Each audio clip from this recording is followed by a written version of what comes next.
Assalamualaikum warahmatullahi wabarakatuh.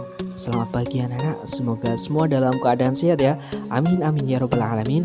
Baik, hari ini kita akan melanjutkan mapel IPA untuk kelas 8 ya. Mari kita sudah bahas mengenai tekanan zat cair, tapi belum semuanya, kita akan masih lanjut. Coba perhatikan. Nah, pernah kalian melihat di sebuah cucian mobil? Nah, itu kira-kira lagi ngapain ya? Kok bisa diangkat seperti ini? Kemudian ada yang masih punya sumur ya, atau di daerah kalian masih ada?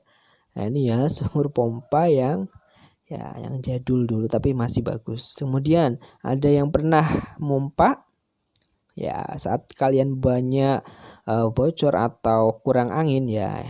Hal itu dengan materi hari ini yaitu mengenai hukum bejana berhubungan dan hukum Pascal ya. Coba tekanan pada zat cair serta penerapanya. Baik, kita akan bahas. Pertama kita bahas dulu mengenai bejana berhubungan.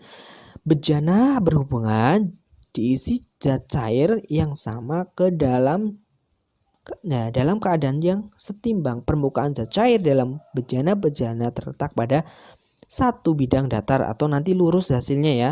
Nah, ini hukum tersebut itu bisa tidak berlaku ini jika tekanan di atas bejana itu tidak sama, kemudian diisi dua atau lebih zat cair, dan kemudian kalau digoyang-goyangkan ya kan nanti nggak jadi datar ya, nggak jadi sebidang. Kemudian gugur apabila salah satu bejana merupakan pipa kapiler. Nah, ini contoh dari bejana kan lurus ya, seret. Nah, itu. Kemudian ini, bejana berhubungan adalah suatu wadah atau bejana yang tidak memiliki sekat atau saling berhubungan. Jika bejana ini diisi zat cair yang sejenis ya, misalnya ini air kan hanya air ya, maka akan sama tinggi kan, nih seret, ya, sama tinggi, garisnya sama. Namun jika zat cair diisi dengan berbeda jenis, maka permukaannya tidak akan sama tinggi. Contohnya di sini ada diisi minyak dan air. Kalau airnya kan di sini masih searah ya. Nah, kalau minyaknya gimana? Nah, ini kan ya tingginya beda. Nah, itu ya. Ternyata ini ada rumusnya. Bagaimana permukaan zat cair dalam pipa U? Lakukan pengamatannya misalnya ya. Nah, pada titik A dan B ini yang B ya, ini B, A dan B. Terletak dalam satu garis horizontal kan mendatar ya, yang melalui batas kedua zat. Karena terletak satu garis horizontal tekanan, maka tekanan hidrostatiknya adalah sama. Masih ingat kemarin tekanan hidrostatik rumusnya apa? Rho kali G kali H. Nah, sehingga P1 sama dengan P2. P1 dikali G kali H1 sama dengan Rho 2 kali G kali H 2G. G itu apa? Gravitasi kan sama ya, anggap sama. Kemudian bisa dicoret. Nah, ini dicoret G-nya. Sehingga tinggal menghasilkan Rho 1 kali H1 sama dengan Rho 2 kali H2. Nah, Rho itu apa, Rho? Rho itu adalah massa jenis. Ini Rho harusnya Rho ya ini ya. Karena Rho itu massa jenis, Rho 1 itu jenis pertama, kalau Rho 2 berarti massa jenis kedua. Haik, masih ingat haik? Haik itu berarti tinggi ya, pada zat cair atau yang pertama. Kemudian H2 berarti tinggi pada zat yang kedua. Nah, biasanya ada rumus, ada contoh soal. Nah, ke dalam sebuah pipa yang berisi air dimasukkan alkohol ya. Nah, pada lubang pipanya sepanjang 10 cm, hitunglah selisih ketinggian permukaan zat cair pada kedua pipa U tersebut. Rho alkohol di sini diketahui 0,8 gram per cm kubik, kemudian rho air 1 gram per cm kubik, atau biasanya rho air bisa 1000 ya, 1000 tapi satuannya kilogram per meter kubik. Nah, penyelesaiannya gimana? Yang ditanya adalah H. Nah, Rho satunya misalnya ini punya dari alkohol, Rho 2-nya adalah si air. Nah, kemudian H1-nya 10 cm dari si alkohol. Nah, tadi rumusnya gimana? P1 sama dengan P2 atau ρ1 kali H1 sama dengan ρ2 H2 kita masukkan. Nah, H2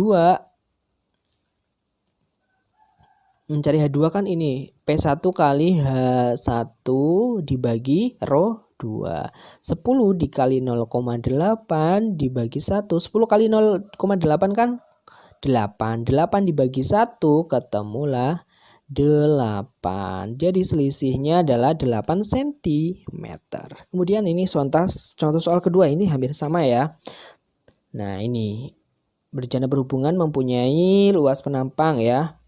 Nah, di sini ada tingginya 16 cm yang kiri, kemudian yang kanan itu 20 cm. Nah, jika massa jenis airnya adalah 1 gram, berapa massa jenis alkohol? Yang ditanya di sini adalah rho ya, rho. H1-nya 16, H2-nya 20, ρ1-nya rho airnya kan 1 ya, ditanya adalah ρ2-nya. ρ2 itu miliknya si alkohol.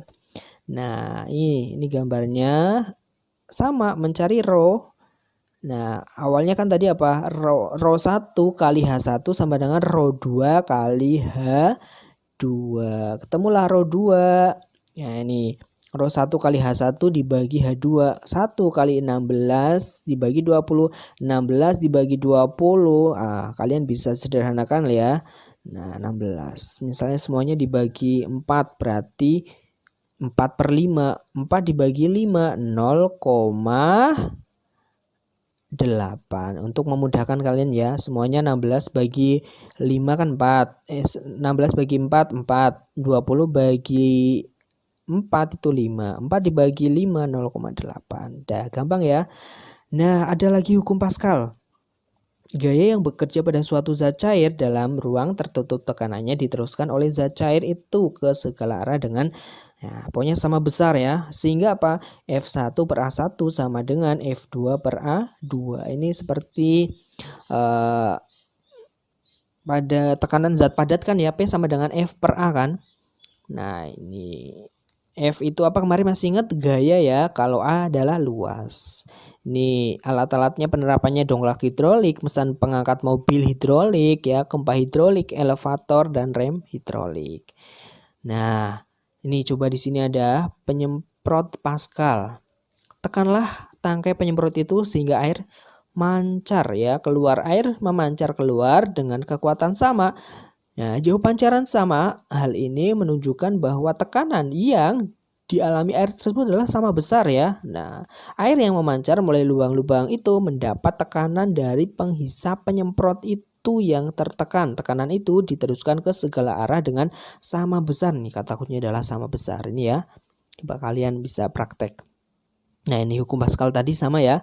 Zat cair dalam ruangan tertutup jika mendapat tekanan itu diteruskan ke segala arah dengan sama kuat tanpa adanya pengurangan. Nah, penerapannya apa saja? Nah, misalnya dongkrak hidrolik ya. Nih contohnya. Ya. Nah, ini biasanya kalian misalnya pakai suntikan ya. Nah, kalian nanti buat bagus itu. Nah, ada rumus dari tekanan P sama dengan F per A ya. Nah, ketemulah P1 sama dengan P2, F2 per A2 sama dengan F1 per A1. Biasanya kalian diminta untuk mencari F. Berarti mencari F, nah ini dikali silang ketemulah apa? A2 dikali, ini harusnya F1 ya. A2 dikali F1. Ini F1, maaf. Ini adalah F1. Ini F1 ya. F1 per A1. Nah, P itu tekanan, satuannya Newton per meter kuadrat atau Pascal, F-nya adalah gaya, A-nya adalah luas. Nah, biasanya ada rumus, ada contoh soal.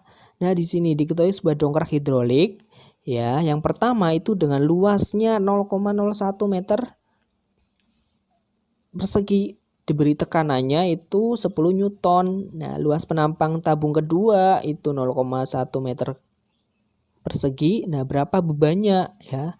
Nah, diketahui A1-nya 0,01 meter kubik, A2-nya 0,1 meter persegi, dan F1-nya adalah 10 Newton.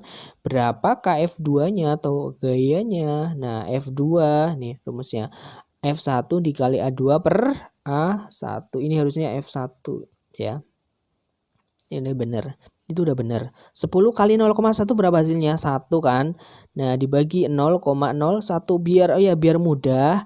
0,01 kan bingung ya.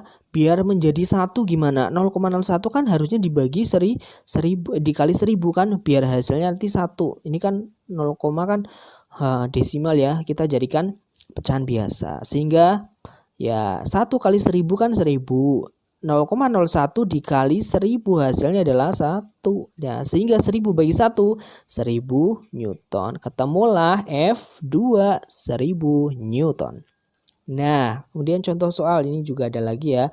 Misalnya di sini berat mobil itu 16.000 Newton ya. Nah, ini gambarnya. A2-nya A 50 cm persegi, AB-nya 4000. Nah, ya diketahui W beratnya ya. Ini bisa juga F1 kalau kalian bingung. Ya, F1-nya 16 ya. Kemudian luasnya atau AB-nya adalah 4000. Nah, berarti ini FB ya, FB. Kalian bisa juga FB. Ya, yang ditanya adalah FA-nya berapa ya? Nah, ini bisa kalian. Nah, kita masukkan F per A1 boleh sama dengan F2 per A2. Nah, ini ketemulah nih. 40.000 dibagi 0,05 sama dengan 200. Ya, itu bisa juga kalian bisa ya dibagi. Itu ketemulah F. Biasanya memang mencari F. Terus penerapannya gimana? Ini alat pengangkat mobil ini biasanya ya. Nah, itu menggunakan hukum Pascal. Kemudian pompa air juga ya ini. Pompa air juga ternyata penerapan dari hukum Pascal. Kemudian kempa hidrolik ini gambarnya ya. Nah, untuk memeras biji untuk diambil minyaknya ya, mengepak ampas tahu, kapas, dan mencetak plat logam. Kemudian rem piringan ini ada yang pernah lihat? Nah, ini juga rem hidrolik ini ya sebagai penerapan hukum Pascal. Ini ya bisa dibaca. Nah, baik demikian tadi mengenai pembelajaran ini. Semoga bermanfaat, tetap semangat, jaga kesehatannya. Assalamualaikum warahmatullahi wabarakatuh.